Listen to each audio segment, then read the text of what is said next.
2007년에 한 영화가 개봉했습니다.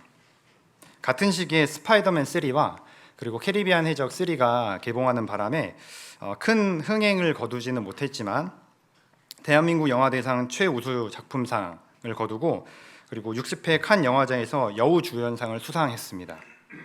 그런데 이 영화는 단순히 흥행을 했다 못했다, 상을 받았다 못 받았다 이런 이야기들보다 다른 곳에서 큰 반향을 불러일으켰는데요.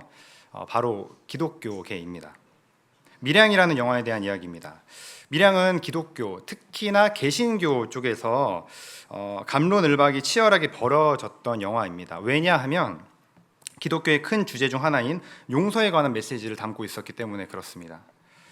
그리고 그 영화에 교회가 전면에 등장하고 기독교를 비판하는 듯해 당시 일부 교인들에게 크게 지탄을 받았던 영화입니다. 영화 이야기를 조금 해드릴 텐데 아주 매우 강한 스포일러가 담겨 있으니 혹시라도 못 보셨는데 보고 싶으시다 그러면 이제 잠깐 귀를 닫고 눈을 감고 있으셔도 이해해드리겠습니다. 참고로 저도 영화를 보진 않았고 나무위키와 유튜브를 참고했음을 미리 밝혀드립니다. 영화는 남편을 잃은 33 여자로부터 시작됩니다. 여자 주인공이에요. 그녀에게 남편 사이에 한 아들이 있었어요. 아들은 아마도 그녀의 유일한 삶의 희망이자 그리고 전부였을 것입니다. 이 아들과 이제 남편의 고향인 밀양으로 이사를 갔어요. 모든 것을 뒤로 하고 새로운 출발을 하기 위해서였죠. 뭐 이런저런 에피소드가 있었지만 이제 모두 다 차치하고 어느 날 자신의 유일한 희망인 그 아들이 유괴를 당합니다. 그리고 안타깝게도 아들은 엄마의 품으로 돌아오지 못하고 유괴범에게 살해를 당했어요. 이로 인해 주인공은 내면의 극도의 우울증과 그리고 타인에 대한 심한 경계심을 갖게 되었습니다. 그러나 이제 겉으로는 좀 괜찮은 척하고 다녔어요. 그러다가 교회를 나갔는데 나가면서 문제가 해결되는 것처럼 보였습니다. 열심히 집회도 참석하고 구역 예배도 드리고 또 이제 교인들에게 자신이 마음의 평화를 얻었노라고 이제는 행복하다고 이렇게 고백하기까지 했습니다. 그런데 이렇게 겉모습과 내면의 괴리가 커져가자 그녀가 선택한 방법은 유괴범에 대한 용서였습니다. 교인들에게 유괴범을 용서하겠다며 격려도 받고 교도소로 직접 가서 그를 용서하고 하나님의 뜻을 전하겠다는 포부를 가졌습니다. 그런 다음 자신의 아들을 죽인 유괴범을 직접 만났어요. 그런데 그녀의 예상과는 너무 다르게 그 유괴범은 너무 멀쩡한 거예요. 오히려 그녀를 위로하면서 나는 이미 하나님께 용서를 받았노라고 당신 괜찮으시냐고 위로를 했습니다. 그 이야기를 들은 후 그녀는 완전히 이제 다른 사람이 되어버렸습니다. 완전히 이제 미쳐버렸어요. 그러면서 이런 말을 합니다. 내가 그 인간을 용서하기도 전에 어떻게 하나님이 그 인간을 먼저 용서할 수 있나요? 영화 이야기는 여기까지 하고요. 여러분 이 이야기를 들었을 때 어떤 마음, 어떤 생각이 드셨나요? 이 여자 주인공의 말에 그 마음에 공감이 조금 되셨습니까? 아니면 아니 그래도 하나님이 용서하라고 하셨으니까 뭐 해야지, 뭐 이 여자가 틀렸네, 뭐 잘못했네 하시겠습니까? 저는 이제 머리로는 또 이성적으로는 뭐 지식이 있으니까요 후자 생각이었고 마음으로는 또 감정적으로는 전자에 가까웠습니다. 요즘 세상에서 기독교에 대한 인식이나 이미지가 매우 좋지 않죠. 여러 이유가 있겠지만 그중 하나는 바로 이 용서에 관한 부분을 너무 가볍게 다루고 마치 어떤 공식처럼 다루고 있기 때문은 아닐까라고 생각을 해보게 되었습니다. 무슨 자판기에 어떤 동전을 넣으면 어떤 물건이 나오는 것처럼 하나님께 회개하면 용서를 얻는다는 말을 쉽게 이야기한다는 것이죠. 그럼 성경은 이제 용서에 대해서 어떻게 말씀하시고 계시는가? 밀양의 유괴범이 그렇게 하나님의 이름으로 용서를 내뱉는 것은 괜찮은 것이었나? 성경은 사람과 사람 사이의 죄악에 대해서 어떻게 말씀하시는가? 그럼에도 불구하고 내가 용서를 해야 되는 이유는 무엇일까? 등등등 이런 질문들을 가지고 성경과 또한 오늘 본문 말씀을 살펴보도록 하겠습니다. 우리는 그 밀양의 유괴범의 그 태도에 대해서 굉장히 큰 불편함을 느낍니다. 왜 그럴까요? 우선은 그 유괴범이 그런 식으로 하나님의 이름으로 용서를 말하고 그러면 안 되는 이유에 대해서 좀 간단하게 설명해 드리도록 하겠습니다. 구약에는 제사 제도가 있었죠. 총 5가지 제사가 있었습니다. 번제, 소제, 화목제라는 일반 제사 3가지가 있었고, 이 중에서는 근데 우리가 화목제가 가장 많이 알려져 있죠. 네, 우리에게 익숙합니다. 예수님께서 하나님의 원수된 우리를 하나님과 다시 화목시키기 위하여서 제물이 되셨다는 사실을 우리가 너무나도 잘 알고 있습니다. 그런데 속건제랑 속죄제라는 특수제사 2가지가 더 있습니다. 이 중에서 오늘은 속건제를 조금 살펴보도록 하겠습니다. 속건제를 설명하는 한 대목을 함께 읽어봤으면 좋겠는데요. 조금 길지만 함께 읽어봤으면 좋겠습니다. 레위기 6장 2절에서 5절까지 말씀입니다. 시작.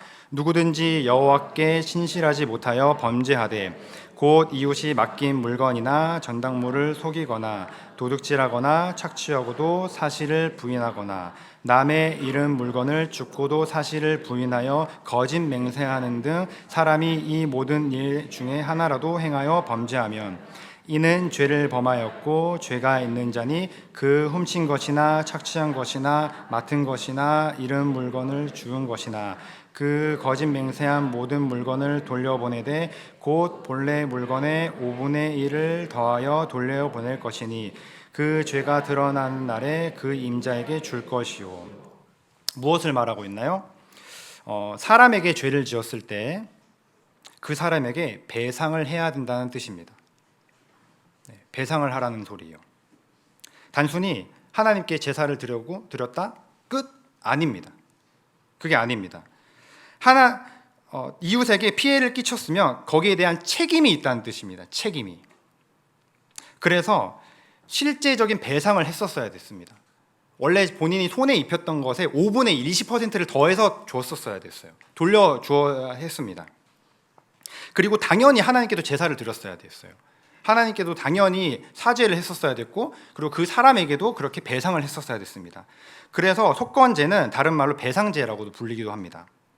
이 제사에서는 죄를 빚의 개념으로 봅니다. 빚. 왜 밀양의 유괴범이 나는 하나님께 용서를 받았다고 자신이 죽인 그 아들의 어머니에게 말하면 안 되었느냐 하면 죄가 아직 남아있기 때문에 그렇습니다. 하나님께는 용서를 구하고 용서를 받았을지도 모르겠어요. 그런데 그 어머니에게는 용서를 구한 적도 없고 용서를 받은 적이 없습니다. 죄가 그냥 그대로 있는 것입니다. 그런데 죄송한 말씀이지만 우리 중에 많은 분이 저를 포함해서 이 유괴범과 같은 생각을 해보신 적은 없으십니까? 혹은 진짜로 그렇게 여기고 내가 다른 사람에게 해를 끼치고 상처를 입혔음에도 불구하고 뭐 그냥 이제 하나님께 회개했으니까 뭐 땡, 끝 이렇게 여기신 적 없으시냐는 말입니다. 저는 가끔 과거에 저질렀던 죄들이 생각나곤 합니다. 뭐 많은 죄를 짓고 살았지만 그 중에서도 다른 사람에게 상처를 주고 다른 사람의 마음을 아프게 했던 죄들이 그렇게 생각이 나지 않을 수가 없습니다. 지금도 그때만 생각하면 너무나도 부끄럽고 그리고 제 마음이 너무 아픕니다. 제가 다른 사람에게 상처가 되는 말, 뾰족한 말, 그런 말을 참 많이 했거든요. 근데 그때는 몰랐습니다. 그때는 오히려 아니 뭐 이런 걸 가지고 뭐 그래? 왜 울어? 네.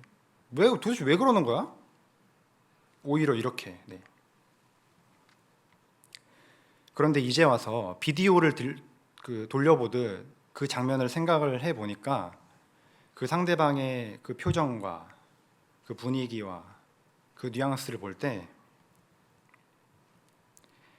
내가 얼마나 큰 상처를 주었는지를 깨닫게 되었습니다. 참고로 전 그때도 예수를 믿었고 신앙생활을 굉장히 열심히 했습니다. 그런데 그런 것들은 보이지도 않았고 별로 관심도 없었고 신경 쓰지도 않았습니다. 죄에 대해서, 회개와 용서에 대해서 얼마나 무지했는지요. 오늘 본문 말씀은 베드로가 예수님께 한 어떤 질문으로부터 시작이 됩니다. 주님, 형제가 내게 죄를 범하면 몇 번이나 용서하여 주리이까? 그런데 유진 피터슨의 메시지 성경은 이를 이렇게 표현했어요.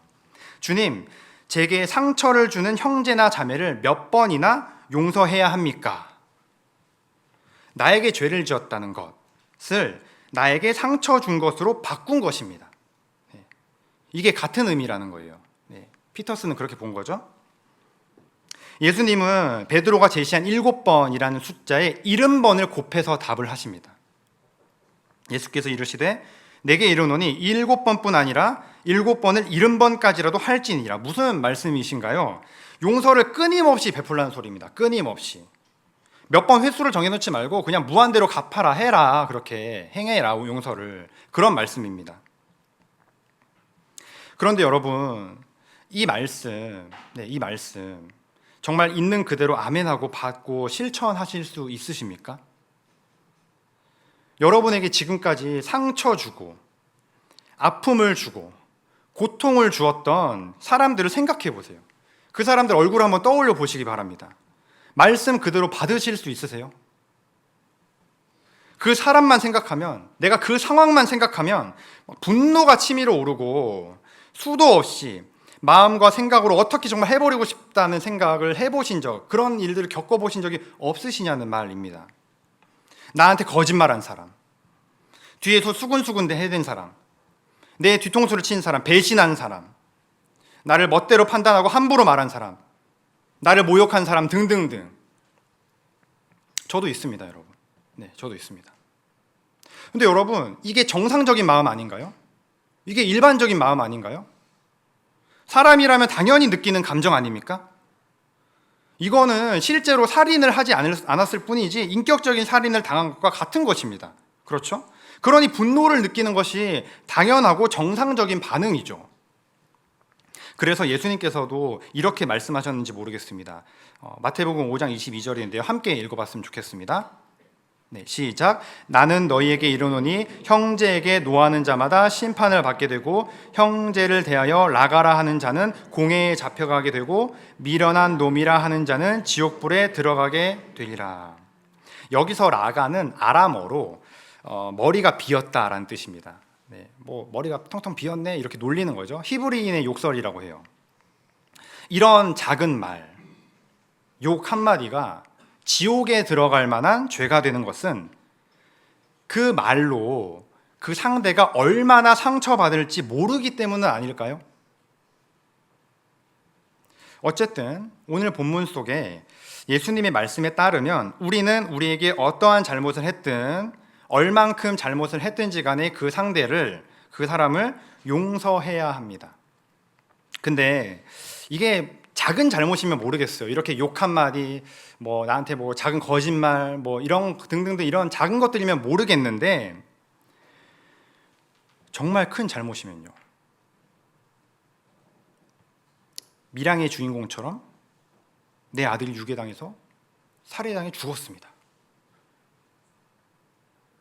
우리 엄마 아빠가 음주운전 차량에 치여서 돌아가셨습니다. 여러분 정말 상상하기 할 수 없는 끔찍한 일이지만 상상해 보면 여러분 이거는 하늘이 무너져 내리는 일 아닙니까? 정말 하늘이 무너져 내리는 일이죠. 그 상대를 쉽게 용서할 수 있을까요? 아들을 잃은 사람에게 부모를 그렇게 어이없이 음주운전 차량에 치여서 돌아가시게끔 만든 그 사람을 용서하라고 말할 수 있을까요? 그냥 말씀이니까, 성경에 그렇게 나와 있으니까, 하나님이 그러라고 하셨으니까 용서해야만 하는 것일까요? 이 말을 상처받은 나와 상처받은 지금 여러분들과 나에게, 그리고 상처 입은 여러분들에게 상처를 줬던 그 사람의 관계에서 하나님과 우리와의 관계로 그대로 가져와 보겠습니다. 하나님이 우리를 용서하시는 것이 의무일까요? 이렇게 다시 질문해 보겠습니다. 제사를 드리면 하나님은 무조건 속죄해 주시는가? 신약식으로 해볼까요? 우리가 회개하면 하나님은 무조건 우리의 죄를 용서해 주시는가? 어떻게 생각하십니까? 웨스트민스터 신앙고백서 15장 생명에 이르는 회개에 관하여 라는 부분에 3절에 보면 이렇게 되어 있습니다. 한번 읽어드릴게요. 회개란 우리가 지은 죄에 대한 하나님의 형벌을 만족시키는 것도 아니요 용서의 원인도 아니다. 여러분, 회개와 용서가 인과관계가 아닙니다. 이거는 구약에서도 마찬가지입니다. 마치 자동 시스템처럼 자판기처럼 회개를 넣으면 용서가 나오는 그런 게 아닙니다, 여러분. 그런 기계적인 게 아니에요. 요엘서 2장 12절로 17절은 구약에서의 회개 신학을 담고 있는데요. 12절에서 14절까지만 제가 한번 읽어드리도록 하겠습니다. 띄어져 있는데 제가 한번 읽어드릴게요. 여호와의 말씀에 너희는 이제라도 금식하고 울며 애통하고 마음을 다하여 내게로 돌아오라 하셨나니 너희는 옷을 찢지 말고 마음을 찢고 너희 하나님 여호와께로 돌아올지어다. 그는 은혜로우시며 자비로우시며 노하기를 더디하시며 인애가 크시사 뜻을 돌이켜 재앙을 내리지 아니하시나니. 여기까지는 우리가 너무나도 익숙한 하나님이십니다. 여기까지는 14절입니다. 주께서 혹시 마음과 뜻을 돌이키시고 그 뒤에 복을 내리사 너희 하나님 여호와께 소제와 전제를 드리게 하지 아니하실는지 누가 알겠느냐? 주께서 혹시 알겠느냐? 누가 알겠느냐? 하나님께서 용서를 해주실지 말지 모르겠다는 소리입니다. 그게 보장된 게 아니라는 거예요. 어떤 신학자는 이 부분에 대해서 이렇게 표현했습니다. 이렇게 말을 했습니다. 구약의 제사와 하나님의 속죄 사이의 관계는 결코 물물 교환식의 거래가 아니라 하나님의 은혜에 대한 호소다. 다시 한번 읽어드릴게요. 구약의 제사와 하나님의 속죄 사이의 관계는 결코 물물 교환식의 거래가 아니라 하나님의 은혜에 대한 호소다. 즉, 희생제사는 죄사함을 구매하는 것이 아니라 긍휼을 베푸시겠다는 하나님의 약속에 대한 호소를 하는 것입니다. 구매하는 게 아니에요, 여러분. 무슨 면벌부처럼. 그게 아니라는 겁니다. 그 하나님의 성품에 대해서, 하나님께서 하신 약속에 대해서 호소하는 것일 뿐입니다. 용서는 이렇게 하나님께도 의무가 아닌 것이죠. 우리도 마찬가지지 않을까요, 여러분? 나에게 정말 큰 잘못을 하고 큰 아픔을 준 사람, 아까와 같은 그런 말도 안 되는 상황이 벌어졌다고 한번 생각을 해보시죠. 그 사람을 용서할지 말지는 온전히 여러분에게 달려 있습니다. 네, 여러분에게 달려 있어요. 그 피해를 받은, 상처 입은 그 사람에게 달려 있습니다. 우리 자신에게 달려 있습니다. 다른 사람이 죄악 때문에, 불의와 불법 때문에 삶이 무너지고 말할 수 없이 고통을 당한 자에게 용서의 주권이 있습니다. 그 사람에게. 여기 한 임금이 있었습니다. 왕이 있어요. 그리고 그 앞에 수많은 종들이 있고 한 사람이 엎드리고 있습니다. 이 사람은 왕에게 엄청난 빚을 졌습니다. 무려 1만 달란트입니다. 여기서 1만이라는 숫자는 헬라어로 미르요스라는 단어인데 헬라어에서 가장 큰 숫자를 나타냅니다. 달란트는 일반 노동자가 한 15년에서 20년은 벌어야 되는 어떤 품삯이었어요. 15년치, 20년치 연봉에 해당하는 돈이었습니다. 굳이 따지지 않아도 1만 달란트라는 소리는 이 빚을 졌다는 말은 무한에 가까운, 절대로 갚을 수 없는 빚을 졌다는 상태를 말을 하고 있습니다. 왕이 명령을 내립니다. 너의 몸과 아내와 자식들과 모든 소유를 팔아 갚으라. 그랬더니 그 종이 엎드려 절하며 내게 참으소서, 내가 갚겠나이다. 하지만 우리 모두가 잘 아는 것처럼 이것은 절대로 갚을 수가 없습니다. 왕이 그 종을 불쌍히 여겼어요. 그리고 그를 놓아주며 빚을 모두 탕감해 주었습니다. 여기까지가 한 장면입니다. 곧바로 다음 장면이 펼쳐지는데 방금 10,000달란트를 탕감받은 자가 나옵니다. 길을 걷다가 어떤 사람을 보고 분노하며 가서 목을 잡습니다. 알고 봤더니 100데나리온, 한 3, 4개월치의 그 월급을 자기한테 빚졌던 사람인 거예요. 빌려간 사람입니다. 갚지 않았어요. 본문 말씀 29절에 그 동료가 엎드려 간구하여 이르되 나에게 참아 주소서, 내가 갚으리이다 하되. 방금 만달란트 빚진 자가 왕 주인에게 했던 것이 오버랩이 되죠. 오버랩이 됩니다. 오히려 그보다 더 간구를 하고 있습니다. 하지만 허락하지 않고 그를 감옥에 가두어 버립니다. 여기서 잠깐 끊고 한번 생각을 해볼게요. 여러분, 3, 4개월치의 그 월급, 이게 가벼운 것일까요? 아니, 누가 내 한 달 월급만, 하다못해 편의점 알바를 하더라도, 편의점 알바 되게 많이 했거든요. 편의점 알바를 하더라도 뭐 예를 들어 이제 제가 월급을 참 다양하게 받아봤는데, 100만 원이라도 한 달치 월급이 떼먹히면 이게 되게 열받는 상황입니다. 그냥 하물며 3, 4개월치? 회사가 3, 4개월치 월급을 주지 않으면 여러분 이거 뭐 기기라도 갖다 팔고 막 그래야 되잖아요. 가벼운 일이 아니에요, 여러분. 무거운 일이죠. 굉장히 무거운 일입니다. 그러면 여러분, 이 사람이 분노하는 것은 지극히 정상적이고 자연스럽고 일반적인 모습입니다. 이 상황만 놓고 본다면 이 사람의 분노는 정당한 것이었습니다. 그래서 돈을 갚지 않는 자를 감옥에 쳐넣은 것도 옳은 일입니다. 누구라도 그렇게 했을 것이에요. 그렇죠? 저와 여러분들 누구라도 그렇게 했을 것입니다. 그런데 문제가 있죠. 아주 큰 문제가 있습니다. 무슨 문제입니까? 이 사람은 바로 직전에 자신의 빚, 무려 1만 달란트나 해당하는 빚을 탕감받았기 때문에 문제가 됩니다. 다른 동료들이 이 상황을 굉장히 딱하게 여겨서 이 모든 사실을 왕 주인에게 고했더니 왕이 분노합니다. 분노합니다. 그리고는 1만 달란트 탕감했던 자를 부르고는 이렇게 말을 합니다. 악한 종아, 내가 빌기에 내가 내 빚을 전부 탕감하여 주었거늘 내가 너를 불쌍히 여김과 같이 너도 내 동료를 불쌍히 여김이 마땅하지 아니하냐. 그리고는 그가 했던 것처럼 100데나리온, 그가 100데나리온 빚진 자를 감옥에 넣은 것처럼 주인도 1만 달란트 탕감해 주었던 자를 감옥에 집어넣어 버립니다. 예수님은 비유를 마치시면서 이렇게 정리하셨습니다. 너희가 각각 마음으로부터 형제를 용서하지 아니하면 나의 하늘 아버지께서도 너희에게 이와 같이 하시리라. 혹시 우리 중에 어떤 사람을 용서하지 못하시는 분 계실까요? 여러분의 마음을 조금 헤아려 봅니다. 여러분이 당한 상처, 그 아픔과 고통, 상대에 대한 여러분 용서의 유무는 전적으로 여러분에게 달려 있습니다. 그것이 여러분의 권리입니다.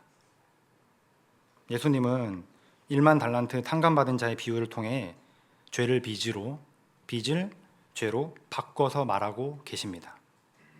누군가 여러분에게 잘못을 하고 상처를 주었다면 그 사람은 여러분에게 빚진 사람일 것입니다. 그리고 그에 대한 채권자의 의무를 여러분이 갖고 있는 겁니다. 그리고 그 의무를 행사하실 수 있습니다. 그래서 감옥에 넣은 것이죠. 이게 정의입니다. 이게 옳은 일입니다. 그런데 기억하시길 바랍니다. 우리 하나님도 마찬가지입니다. 죄 용서에 대한 유일한 채권자가 바로 하나님이십니다. 저와 여러분, 우리 각자가 지은 무한대에 가까운 죄, 그 빚에 대해서 하나님이 유일한 권리를 가지고 계십니다. 그분이 우리에게 서로가 서로를 용서해 주기를 바라시는 것은 그분이 먼저 용서하셨기 때문입니다. 그분의 용서가 가장 크기 때문에 그렇습니다. 여러분, 하나님도 아들을 이루셨습니다. 하나님 죄가 없으세요. 그 아들도 죄가 없으십니다. 그런데 죄를 진 것처럼 믿는 모든 자의 죄를 짊어지고 죄의 결과인 사망까지 당하셨습니다. 왜 그러셨어야 되는 거죠? 죄가 없는데? 불의한 일 아닌가요? 죄가 없잖아요. 저는 우리의 죄에 대해서 저희 중등부 학생들에게 이렇게 표현하곤 합니다. 신이 죽을 수 있느냐? 신이 죽을 수 있니? 어폐가 있는 말이다. 신은 죽을 수 없다. 신은 죽음을 모르는 것이다. 그런데 그 일이 일어났다. 우리의 죄는 죽을 수 없는 신이 죽어야만 해결할 수 있는 죄였다. 그런 무게였다. 우리의 죄는 누구도 해결할 수 없는 불가능입니다. 불가능. 그리고 신이 죽는 것도 불가능한 것이죠. 어떻게 그게 신이겠어요? 죽으면. 즉, 불가능은 불가능으로만 치환될 수 있습니다. 예수님께서 하신 일을 생각해 보십시오. 근본 하나님이신 분이 육신을 입고 이 땅에 오셨습니다. 그는 율법을 지키실 필요도 없었지만 모든 율법을 만족시키셨습니다. 그리고 율법을 어김으로써 받는 형벌을 모두 다 당하셨습니다. 수치, 부끄러움, 매맞음 등등등 모든 것을 다 당하셨습니다. 그것은 우리가 당했어야 하는 것들이었습니다. 그것이 마땅한 일이었습니다. 이것이 우리가 받은 용서입니다. 이것은 다시 말해 우리의 죄의 무게를 뜻하기도 합니다. 그러니 용서하십시오. 내가 정말 하나님께 용서받은 자임을 뼛속 깊이 자각하신다면 용서하십시오. 하나만 더 나누도록 하겠습니다. 앞에서 언급했던 부분 중에 죄를 짓고 상처를 주는 사람, 그 편에서 생각을 좀 해보겠습니다. 그 편에서 제가 가만 보니 사람이 상처를 주기만 하는 사람이 없고 상처를 받기만 하는 사람이 없습니다. 우리는 서로가 서로에게 상처를 주고받는 그런 굉장히 연약하고 악한 존재들인 것이죠. 제가 성격이 굉장히 시니컬하고, 원래 성격은 굉장히 시니컬하고 그리고 굉장히 냉소적이었습니다. 지금 여러분들이 보고 있는 모습은 굉장히 훈련된 모습입니다. 네.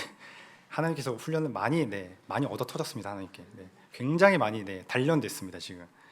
네. 지금도 그런데 제 기질이나 성향은 그대로예요. 그게 저를 하나님께서 이렇게 지으셨어요. 네, 그 안에 있습니다. 네. 어쨌건 그래서 말을 굉장히 세게 하고 직설적으로 하고 뇌를 거치지 않고 말을 했었습니다. 네. 뇌를 어느 정도냐면 막 누가 있는데 머리가 좀 이상하다 그러면 머리가 왜 그래? 이런 말을 그냥 아무렇지 않게 했어요. 네.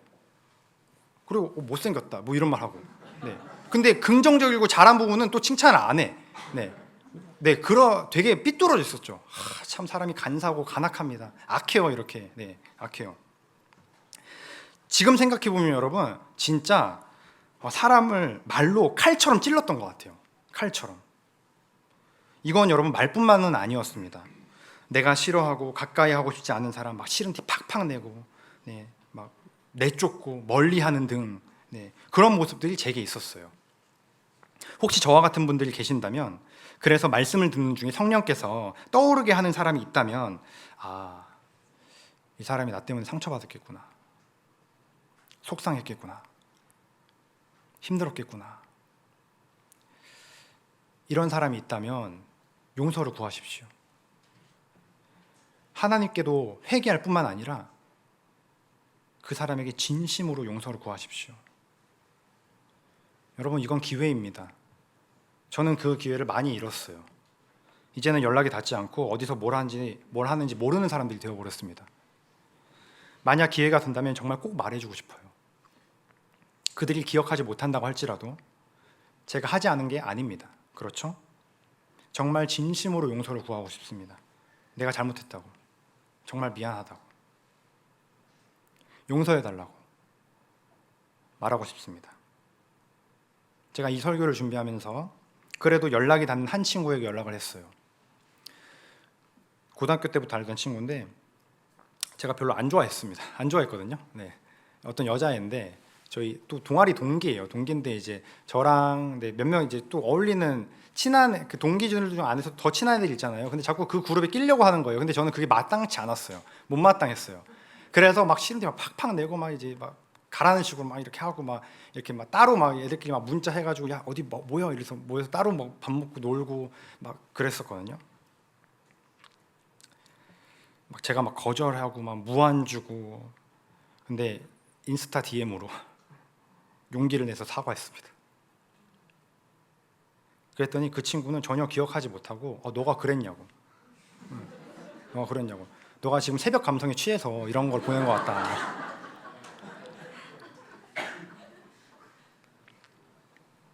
고마웠어요. 그렇게 말을 해줘서. 그래서 제가 너가 잊어줘서 너무 고맙다. 근데 어쨌든 정말 미안했다.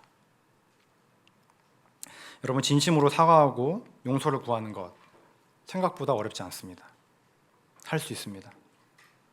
혹시나 체면 때문에, 자존심 때문에, 부끄러워서 등등 사과하고 용서를 구하는 일을 피하는 분이 계십니까? 감당하셔야 됩니다. 수치와 부끄러움이 죄의 결과이지 않습니까? 직면하셔야 됩니다. 제사를 드릴 때도 제물 자체보다 봉헌자의 마음가짐과 그의 삶의 모습이 훨씬 중요했습니다. 성경 곳곳에 제사와 마음 그리고 제사와 행위에 관한 구절들이 굉장히 많이 있습니다. 사과는, 용서는 진심 어린 태도입니다. 제가 아내에게 어떤 잘못을 할 때가 있어요. 그러면 근데 항상 남편들이 좀 잘못하는 것 같아요. 얼마 전에 결혼 1주년이었거든요. 잘못을 하는데요. 잘못했대.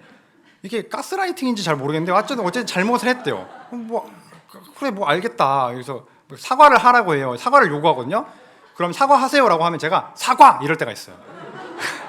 그러면 되게 작은 일이었는데 그러면 이제 어떻게 되면 화를 돋우게 돼요. 이렇게 얘기해요. 지금 화가 날 것 같으니까 제대로 사과하세요. 네, 진심을 담아서 진정으로 사과하세요. 이렇게 요구를 해요. 진심을 담기를 또 요구해요. 그냥 사과를 해서 사과했는데 미안해 이런데 진심이 안 느껴진다고. 그건 사과가 아니라고. 네. 여러분 이렇게 작은 일에도 제대로 진심 어린 사과와 용서를 하지 않으면 화를 돋우게 되고 죄를 더하게 되는 것이죠. 내 잘못에 대해서 용서를 받아줄지 그렇지 않을지는 전적으로 그 상대방에게 달려 있습니다. 용서를 단회적으로 이례적으로 생각하지 않으셨으면 좋겠어요. 우리가 왜 일본에게 그렇게 열받아 합니까? 네. 그들은 이렇게 이야기하죠. 우리는 과거를 다 청산했다. 너희들한테 돈도 줬어. 그리고 사과도 했잖아. 뭘 더 바라는 거지? 근데 걔네들 맨날 보면 자꾸 축소시키잖아요. 은폐하잖아요. 네. 과거를 역사를 왜곡하지 않습니까? 그러니까 우리가 열받아 하는 거죠. 그에 비해서 반해서 독일은 어떻습니까, 여러분? 진심 어린 사과를 지금도 꾸준히 계속해서 하고 있지 않습니까? 그래서 유럽의 다른 국가들과 다른 유럽 사람들과 관계가 회복되었죠. 속죄의 문제에 있어서도 중요한 것은 단순한 죄 용서가 아닙니다. 그런 게 아니에요. 진정한 속죄는 관계의 회복까지 나아가는 것입니다. 죄사함은 여러분 그냥 형벌의 면제가 아닙니다. 관계가 회복되지 않으면 아직 죄가 그대로 있거나 상대방이 용서를 받지 않은 상태입니다. 상대방이 용서를 해주지 않은 것입니다. 이 말은 죄가 아직 그대로 남아있다고도 그렇게 말할 수 있는 것입니다. 용서를 받을지 말지는 상대방에게 달려있다고 말씀을 드렸습니다. 그러면 어떻게 해야 할까요? 시간이 필요합니다. 용서를 계속해서 구하시는 것이죠. 용서를 받을 때까지 상대방을 귀찮게 하라는 말이 아니라 정말 진심 어린 태도를 가지고 계속해서 용서를 구하라는 말씀입니다. 그러면 그 상대방이 언젠가 마음을 움직이고 진정한 용서를 하게 될 것이고 그렇게 되면 관계가 회복될 것입니다. 설교를 좀 정리하겠습니다. 오늘 설교 제목이 꼭 용서해야 할까요? 였습니다. 결론적으로 답을 하자면 용서해 주시길 바라요. 우리 모두 각기 다를 것입니다. 어떤 분은 도저히 용서할 수 없는 상처와 고통, 아픔을 겪고 있는 분들도 계실 것입니다. 그분들에게 말씀이 이러하니 용서하십시오. 해야만 합니다는 식으로 말씀드리고 싶지 않습니다. 저는 그 상처와 고통, 아픔을 알지 못하기 때문입니다. 또한 용서의 주체는 그 상처받은 사람에게 달려있기 때문에 제가 함부로 말할 수 없습니다. 말해서도 안 되고요. 그럼에도 권하여 바라는 것은 하나님께서 우리에게 먼저 이미 무한한 용서를 보여주셨기 때문에, 베풀어 주셨기 때문에 그렇습니다. 여러분, 하나님이 왜 예수님을 이 땅에 보내셔서 모진 고난과 고통을 다 당하게 하시고 죽음으로 내몰아 가셨어야 했나요? 그러실 필요가 없었습니다. 죄가 없으시니까요. 그분은 누구에게 빚지신 분이 아닙니다. 회전하는 그림자가 없으신 분, 빛 그 자체이시자 지극히 거룩하시고 선하신 분이 죄와 죄의 결과인 죽음과 무슨 상관이 있으시다고 그것을 다 당하셨냐는 것이죠. 왜 하나뿐인 독생자, 그 아들 예수를 우리에게 주셨을까? 하나님은 마치 우리에게 이렇게 말씀하고 계신 것은 아닐까요? 나는 너희를 이미 용서했다. 너희도 서로 용서해서 깨어지고 갈라지고 끊어진 관계가 회복되길 바란다. 오늘 본문 말씀에 동료라고 나온 단어는 원어로 정확히 표현하면 동료 노예입니다. 10,000달란트 빚진 자와 100데나리온 빚진 자 모두 사실은 여러분 같은 처지의 그냥 사람들이었어요. 똑같은 사람들이었습니다. 만약 10,000달란트 탕감받은 자가 주인에게 빚을 탕감받은 것처럼 동료의 빚, 그 100데나리온을 탕감해 주었다면 그 둘은 친구가 되었을 것입니다. 하지만 그 일을 하지 않고 도리어 자비 없이 정의를 구하고 실현했기 때문에 왕, 주인 또한 자비 없이 정의를 실현했습니다. 우리가 하나님이 베풀어 주신 용서의 무게에 대해서 깊이 생각해 보기로 합니다. 정말 깊이 생각해 보셨으면 좋겠어요. 내가 하나님께 받은 은혜가 무엇인가? 그것은 값없이 받았을 뿐만 아니라 진짜로 여러분 공짜가 아닙니다. 값없이 받았을 뿐이지 그게 공짜가 아니었습니다. 용서는 그냥 할 수가 없습니다. 용서를 구하는 일도 그냥 할 수가 없습니다. 하나님의 놀라우신 사랑, 그분이 보여주신 크고 깊은 용서를 알게 될 때 가능한 일입니다. 용서할 수 있습니다, 여러분. 용서를 구하는 일도 할 수 있어요.